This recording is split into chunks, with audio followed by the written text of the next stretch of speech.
జై శ్రీరామ్. శ్రీమాత్రే నమః. శ్రీ గురుభ్యో నమః.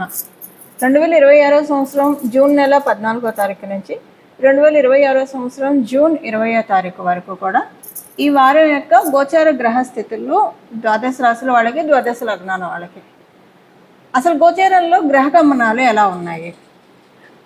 స్వక్షేత్రగతుడు ఉన్నాడు మేషరాశికి అధిపతి అయిన మంగళ్. అలాగే రవి వృషభ రాశిలో సంచారం చేస్తూ ఉన్నాడు. వృషభ రాశిలో ఉన్న రవి సూర్యనారాయణమూర్తి 16వ తారీఖు నుంచి వృషభ రాశి నుంచి మిథున రాశిలోకి మారుతుంది ఆయన గమనము. అలాగే బుధుడు స్వక్షేత్రగతుడు అయి ఉన్నాడు. ఆయన స్వక్షేత్రంలో ఆయన ఉన్నాడు మిథున రాశిలో, స్వక్షేత్రమైన మిథున రాశిలో.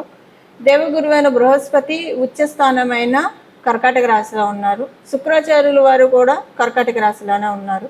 దేవగురువు దైత్యగురువు ఇద్దరు కూడా ఒకటే రాశిలో ఉన్నారు. కేతు భగవానుడు సింహరాశిలో ఉన్నాడు. కుంభరాశిలో రాహు భగవానుడు ఉన్నాడు. శని మహారాజు మీనరాశిలో, ఆఖరిదైన మీనరాశిలో ఉన్నారు.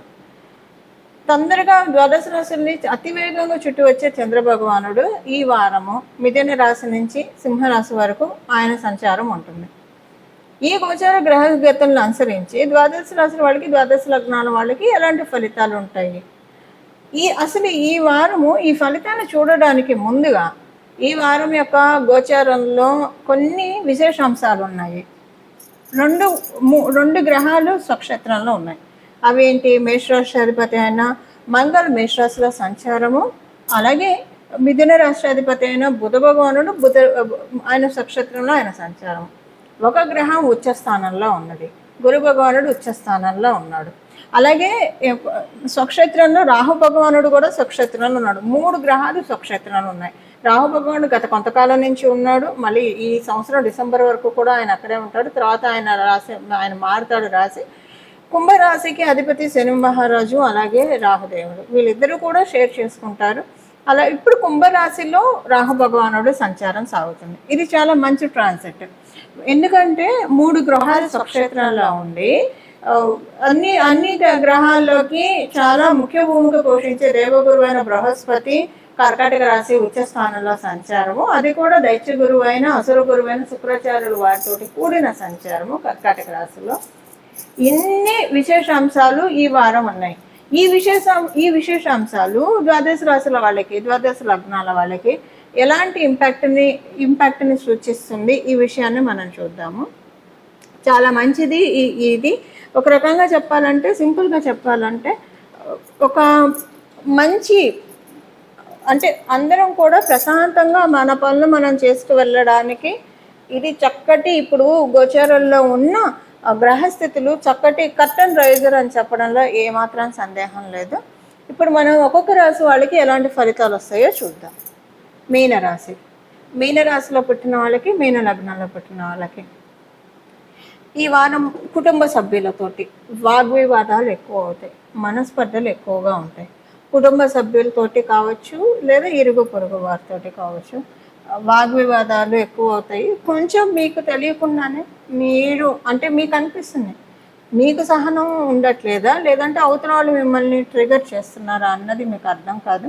ఈ వారం వరకు మటుకు మీ వాక్ మీద బాగా నియంత్రణ ఉంచుకోవాలి, లేకపోతే కొంచెం ఇబ్బందులు వచ్చే అవకాశం ఉంది. మీ వాక్ వల్లే మీకు ఇబ్బందులు వచ్చే అవకాశం ఉంది. ఈ విషయంలో మీరు కొంచెం జాగ్రత్తగా ఉండాలి. విద్యార్థినులకి చాలా మంచి శుభ సమయం. ఒకవేళ మీరు లా తదితర రంగాల్లో ఉంటే కనుక ది బెస్ట్ పీరియడ్. ఎందుకంటే ప్రతివాదాలు లాకి చాలా ఇంపార్టెంట్ కాబట్టి సక్సెస్ మీదే ఉంటుంది. విద్యార్థులను అయితే మీరు డిబేట్లలో గెలుస్తారు. ఉద్యోగానికి ప్రయత్నించే వాళ్ళు డిబేట్లలో గెలుస్తారు. సో మీకు అలాగంటే డిబేట్లు వీటికైతే మీకు బాగా ఉంటుంది. అది ఎవరైనా కావచ్చు, బాగుంటుంది. బట్ మామూలుగా మీకు మాట ఇచ్చే ఇబ్బందులు ఉంటాయి, అది చూసుకోవాలి. అది మీకు ఏంటంటే ఇంకా విద్యార్థులకి చాలా మంచి శుభ సమయము. మీరు ఏదైనా ఒక వాల్యుబుల్ ఐటెం కొనాలని ఎప్పటి నుంచో ఎదురు చూస్తున్నది కొనడానికి అవకాశం ఉంటుంది. లేదా అసలు మాకు అలాంటి ప్లాన్సే ఏమీ లేవు అని అనుకుంటే కనుక మీకు రాబోయే 3 నెలల్లో లేదంటే 6 నెలల్లో ఏదో ఒకటి అనుకోకుండా మీరు కొంటారు. కొన్నప్పటి నుంచి మీకు బాగా కలిసి వస్తుంది. అంటే అనుకోకుండా కొనాల్సి వస్తారు. అది మళ్ళీ అప్పో సొప్ప చేసి కాదు, కంఫర్టబుల్గానే కొనుక్కుంటారు. అంటే ఒక్కొక్క వస్తువు కొన్నిసార్లు తెచ్చుకున్నప్పుడు అది సెంటిమెంట్ అవుతుంది. ఇప్పుడు మీకు ఈ 3 నెలల్లో 6 నెలల్లో ఎందుకంటే మంగళ స్వక్షేత్ర గతుడు అయి ఉన్నాడు కాబట్టి ఈ వారం ఇమీడియట్గా కాకపోయినా రాబోయే 3 నెలల్లో 6 నెలల్లో కొంటారు. ఆ కొన్న తర్వాత నుంచి దానివల్ల మీకు బెనిఫిట్స్, కొత్త ఎనర్జీ స్టార్ట్ అవుతుంది, మంచి బెనిఫిషియల్ రిజల్ట్స్ మీరు చూస్తారు. ఇవి ఈ వారం యొక్క గోచార గ్రహస్థితుల ఫలితాలు మీనరాశి మీన లగ్నంలో పుట్టిన వాళ్ళకి. ఇవి ఈ వారం యొక్క గోచార గ్రహస్థితుల ఫలితాలు మీ రాశిలో ఉన్న వాళ్ళకి. ఇప్పుడు మనము పరిహారం ఏం చేసుకోవాలో చూద్దాం. 3 గ్రహాలు స్వక్షేత్రంలో ఉన్నాయి, ఒక గ్రహం ఉచ్చ రాశిలో ఉన్నది.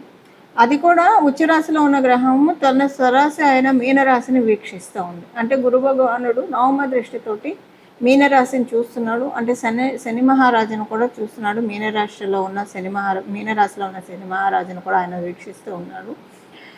ఇప్పుడు ఈ వారంలో ఉన్న గోచారము అత్యద్భుతంగా ఉంది. దానికి ముఖ్య కారణం గురు భగవానుడు ఉచ్చ రాశిలో ఉండడం. కర్కాటక రాశి ఆయన వచ్చేస్తాను, అది అన్నిటికంటే ఎక్కువ హై రోల్ ప్లే చేస్తుంది.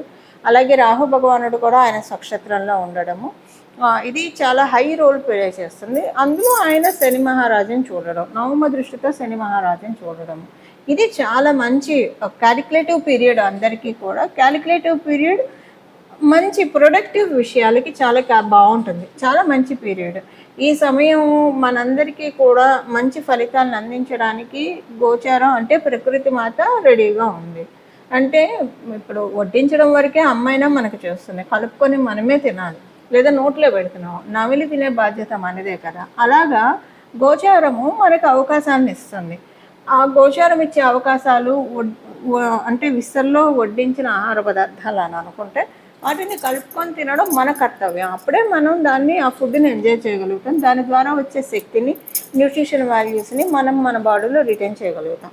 అలా ఇప్పుడు గోచారంలో అమ్మవారు అన్ని ప్రకృతి మాత అన్నీ వడ్డించి పెట్టింది. దీన్ని మనం ఎలా తీసుకోవాలి, దానికే పరిహారం చేసుకోవాలి. ఎందుకు పరిహారము? మీ జన్మజాతకం బలంగా ఉంటే కొంత మీకు వచ్చేస్తుంది. మీరు తీసుకున్న అంటే కలిపి నోట్లో పెడితేనే నావలి మింగడం వరకే. ఓకే, అంటే ఎగ్జాంపుల్కి ఇలా చెప్తే అర్థమవుతున్నా అని చెప్తాను. అలా లేకపోతే మీరు వెళ్ళి తినాలి. అంటే మీ అమ్మగారు వండి పెట్టారు, మీరు వేరే ప్లేస్లో ఉన్నారు, మీరు అక్కడ దాకా వెళ్ళి తినాలి, అప్పుడు వడ్డిస్తుండి తినాలి. అదేంటంటే దానికి ఏం చేయాలి, ఆ జర్నీ ఏదైతే ఉందో అదే పరిహారము. లేదా కలుపుకొని నవలి చక్కగా మింగడం ఏదైతే ఉందో అదే పరిహారము.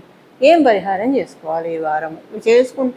చేసుకోకపోతే సింపుల్, అందులో 30% మనకు వస్తుంది. అంటే అన్నం వండి అక్కడ పెడుతున్నాము, మనం ఎప్పుడు వెళ్తే నైట్కి వెళ్తే అర్ధరాత్రి తింటే అప్పటికప్పుడు ఫ్రెష్గా వండి తిన్న వాటికి అర్ధరాత్రి అంటే ఏం తింటాం, ఎప్పుడో రాత్రి వెళ్తాం, ఏదో కొంచెం తిన్నామంటే తింటాం, పక్కన పెట్టేస్తాం, వచ్చేసేస్తాం. పూర్తిగా తీసుకోలేరు, అంతే. పరిహారం చేసుకోకపోయినా వచ్చేది వస్తుంది. కథ మొత్తం తీసుకుంటారా, కొంచెం తీసుకుంటారా, అది మీ చాయిస్. దానికి చెప్పడం నా ధర్మం కాబట్టి నేను చెప్తున్నాను. దానికి ఏం పరిహారం చేసుకోవాలో ఇప్పుడు మనం చూద్దాం. కేంద్ర స్థానం బలంగా ఉంది.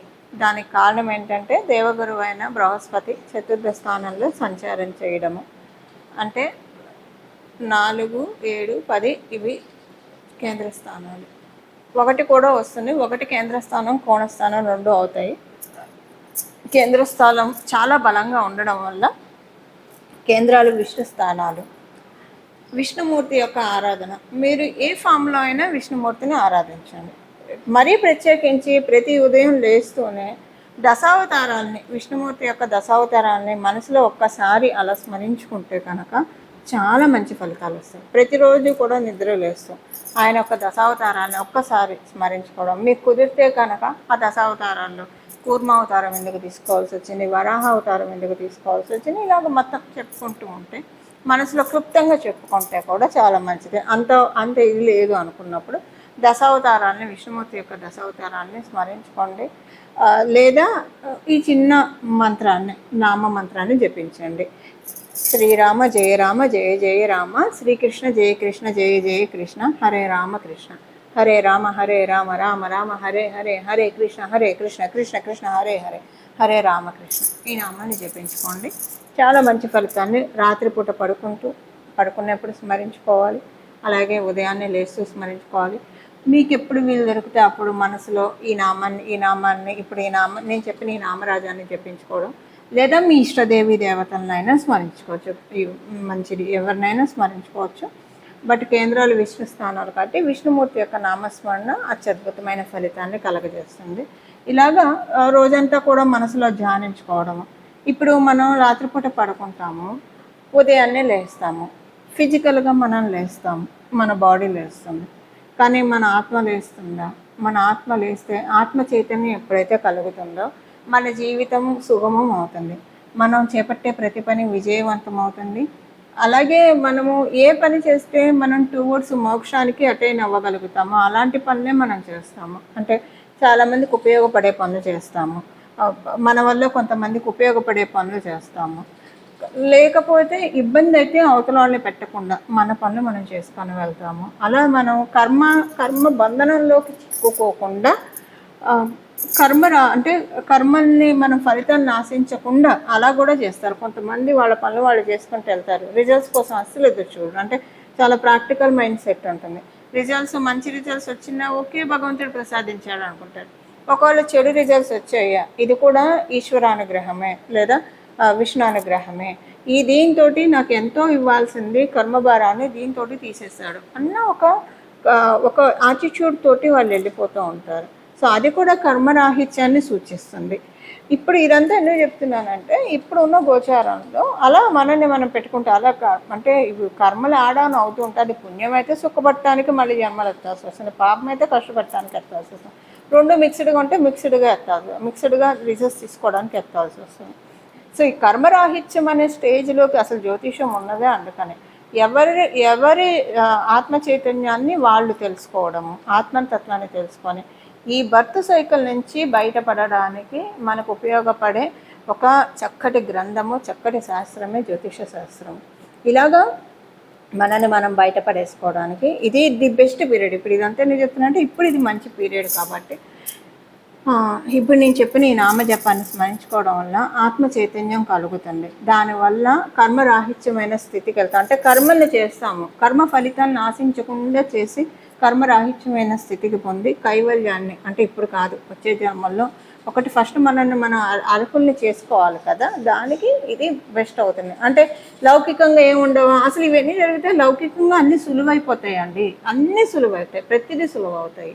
సో అలా మనల్ని మనం పెట్టుకోవడానికి ఇది చాలా అంటే చాలా పర్ఫెక్ట్ పీరియడ్, చాలా సరైన సమయంలో సరైన పనులు మనం చేయడం వల్ల, సరైన నిర్ణయాలు తీసుకోవడం వల్ల సవ్యమైన ఫలితాలను అందుకుంటూ భగవద్ కృపతోటి మన జీవితాన్ని మనం సాధిస్తాము. ఇవి ఈ వారం చేసుకోవాల్సిన పరిహారము, అలాగే ఫలితాలు. అందరూ కూడా భగవద్ కృపతోటి చక్కగా సన్మంగళాన్ని వాళ్ళ జీవితంలో పొందాలని చెప్పి మనస్ఫూర్తిగా నేను కూడా మనందరి తరఫున విష్ణుమూర్తి పాదాలని శరణు కోరుతూ మంగళం. నమో భగవతే వాసుదేవాయ.